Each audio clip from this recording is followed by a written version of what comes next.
Known as the miracle plant, aloe vera has a tremendous history of healing over the centuries, and it's still a popular form of healing.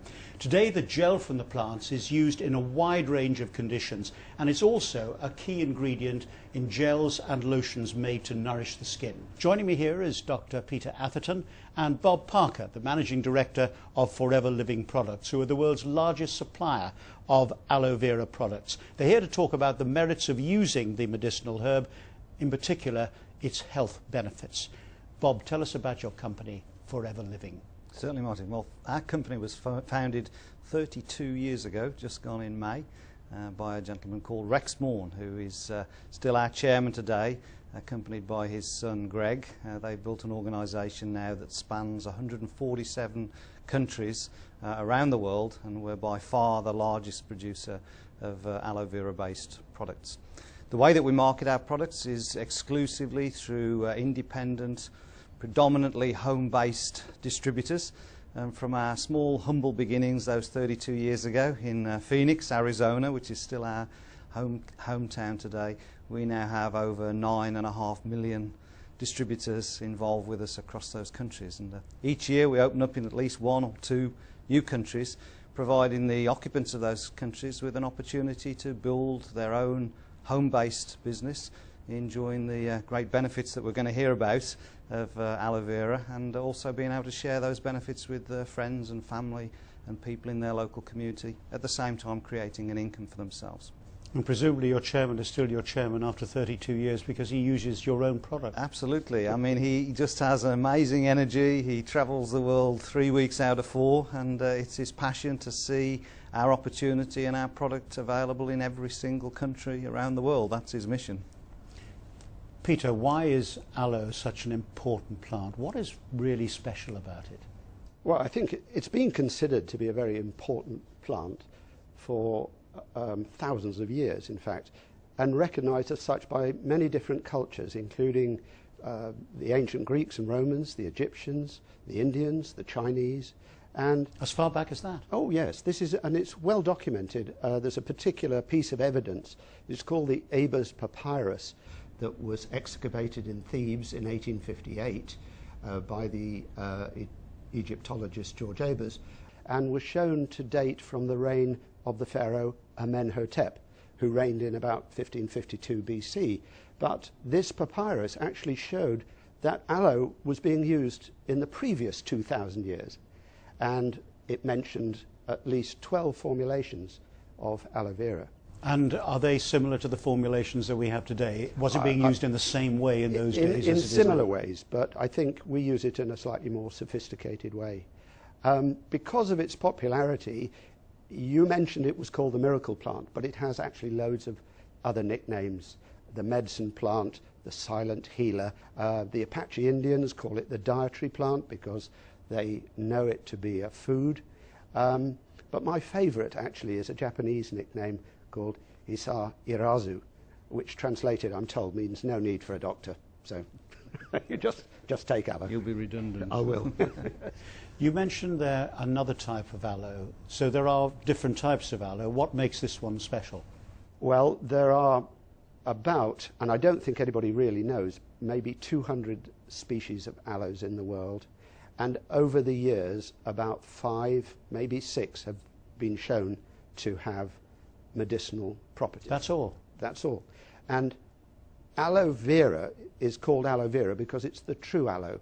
To give it its proper name, it's Aloe barbadensis Miller, and is considered to be the most potent, and that's why Forever Living uses exclusively only Aloe barbadensis. And why do you recommend using it as a supplement on a daily basis? Well, 2 main reasons really. One is aloe vera is a superb general tonic. In it are about 30 different minerals, vitamins and trace elements that I believe are now missing often from our food today because we're just not eating fresh food as we used to. So you don't have to be ill to take aloe vera. It's just a general health tonic, supplying those deficiencies and thereby enabling your enzyme systems to work better. It has certain specific advantages in that it contains painkillers and anti-inflammatory components. So if people are suffering from painful conditions, and especially those that are inflammatory based like arthritis, will benefit from aloe.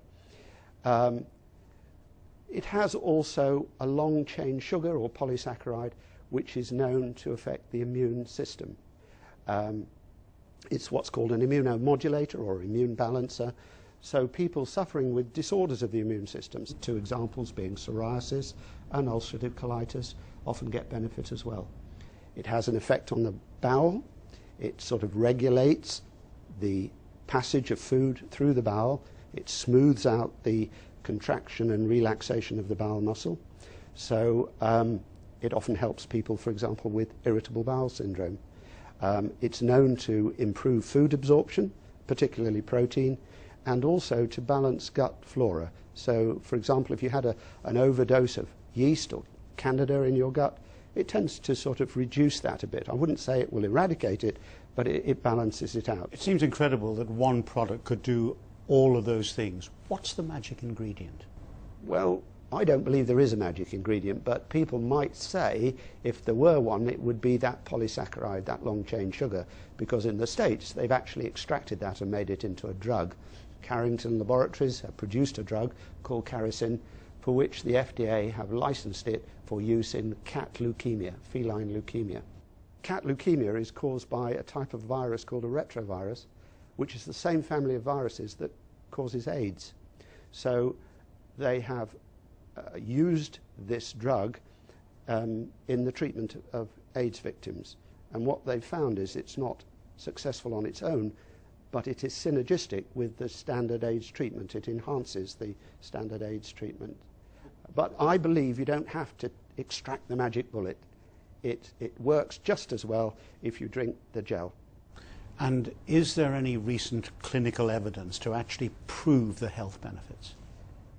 I would say yes, but not enough, because it's very costly to set up clinical trials. But we have done one important clinical trial sponsored by Fوريفر in the use of aloe vera gel in ulcerative colitis, which is an immune disorder. It was done at the Royal London Hospital, not far from here, and it showed categorically that there was an improvement, and there was an improvement at cellular level. You could look at the bowel cells under the microscope after being subjected to aloe and see a difference. So it's not magic or myth. There is real medicine here, real medicine. Right, and can you then extrapolate from that? Can you take the difference that made to the cells and say that because it did it there, it is going to do it in the other areas that you were talking about?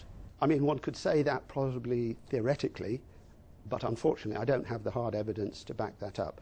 I would love to see many more clinical trials, and we as a company are about to set up another, but that's in the treatment of osteoarthritis, and that should be starting in a week or two, involving over 200 patients. So we're very keen to present aloe with an evidence base. And presumably there are thousands of people out there, hundreds of thousands of people who actually believe that it works for them. Oh yes, yes. We have a huge amount of anecdotal evidence, and I always say to people, if they're skeptical, well, just try it, see if it works for you. I think it's fair to say that many people get involved with the Fوريفر organisation having firstly been customers, and they become a walking advert for the product because of the benefits that they've received, and that's very typical of how many people, not all people, but many people get involved with us. Why do you recommend that people use Forever Living's aloe products rather than any other aloe product? I mean, you've got competitors out there, presumably. What makes Forever Living's aloe product so special? One of the benefits we have, of course, is being the world's largest aloe producer. We put much more aloe into most of our products than any other of our competition. We're also what's called a vertically integrated company, so we own and control every stage of the production, right from the growing of the plants through the harvesting, the filleting. We have a global stabilisation process that's unique to our product, which retains all the natural benefits that an aloe plant has. And so when you drink our aloe or use our aloe, it's the equivalent of being able to, if possible, walk into our gardens here in England and harvest a raw aloe plant and take it in its best form, which is of course naturally. Aloe vera is something I've always associated with suntan creams. How do you make the leap from that to something you can drink? I think you're like most people. They do associate aloe with topical products, especially suntan creams. And believe it or not, one of the most popular nicknames for aloe vera is the burn plant, because it has been used for centuries to heal burns of all types. It has a natural soothing and moisturizing effect, so it's widely used in the cosmetic industry. Also, topically, it's used to put in wounds to heal. But drinking? Yes, well, the drink actually promotes the healing by providing the nutrients that are required to produce new cells. It's certainly not sold on its taste, it's sold on its benefit. Perhaps you ought to try it yourself. How about giving him a drink? Give me a whirl. Give you a whirl, absolutely.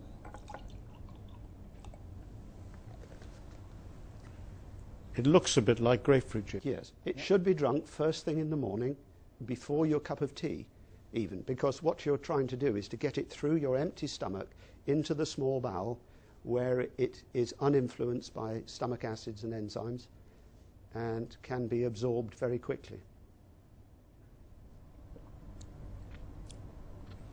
Interesting. Slightly bitter. Yes, yes. I could get used to it, but it might not instinctively be something I would want Yes. to drink. So is it mixed with any other ingredients? You can mix it with cordial or orange juice or whatever you like. And it's best drunk cold, straight from the fridge, and well shaken. Because you can see there are lots of sort of bits and pieces in there. So I'm going to walk out of here a lot healthier, am I? Like a new man. Absolutely.